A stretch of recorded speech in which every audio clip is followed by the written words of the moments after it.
അല്ലെ നോക്കൂന്ന് പറഞ്ഞാൽ കൊഞ്ചു കഴിഞ്ഞിട്ടാണല്ലോ അനീഷ് ഒരു പ്രപ്പോസലായിട്ട് വന്നത് അല്ലേ? തമാശ അല്ലേ? അല്ലെ അപ്പൊ നിങ്ങക്ക് തമാശ ഈ കാര്യം വന്നപ്പോ എന്നോടുള്ള സ്നേഹം കെയറിങ് അല്ലേ? അത് കൊള്ളാം. ഒരു കെയറിംഗും ഇല്ല, തോന്നിയില്ല. അനു എന്ന് പറഞ്ഞാൽ തമാശയാണല്ലേ? അത് ബാക്കിയുള്ളവർ തമാശയായിട്ട് അനു തെറ്റിദ്ധരിപ്പിക്കുകയും ചെയ്യും. ബാക്കിയുള്ളവർ മനസ്സാവാതെ അറിയാത്ത കാര്യം അനു അങ്ങ് ഫ്രണ്ട്സ് ആയിരിക്കും. അത് അനുവിന്റെ മാത്രം സംശയമല്ലേ?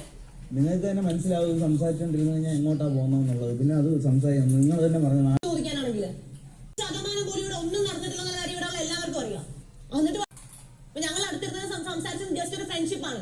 അതിനെക്കാട്ടി കൂടുതൽ നെവിന്റെ അടുത്തിരുന്ന് സംസാരിച്ചല്ലോ. ആരിന്റെ അടുത്ത് സംസാരിക്കുകയാണ്. ഞാൻ അപ്പോഴേ കുറ്റം പറയില്ല. അപ്പോഴേ ഇരിക്കുമ്പോ നീ അപ്പായുടെ അടുത്ത് പോയി ഇരിക്കുന്നതും അപ്പോഴേ കയ്യിൽ പിടിച്ചിട്ട് ഇങ്ങനെ ഇരിക്കുന്നു. അപ്പൊ ഞാൻ നിന്നെ തെറ്റിദ്ധരിക്കുന്നല്ല. അവിടെ അപ്പാനിക്ക് കുടുംബമുണ്ട്. അപ്പാനിന്റെ കയ്യിൽ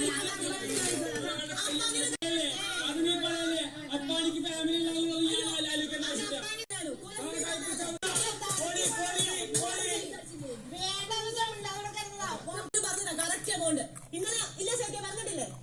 എന്നിട്ട് അനു എല്ലാം ഒന്നും അറിയാത്ത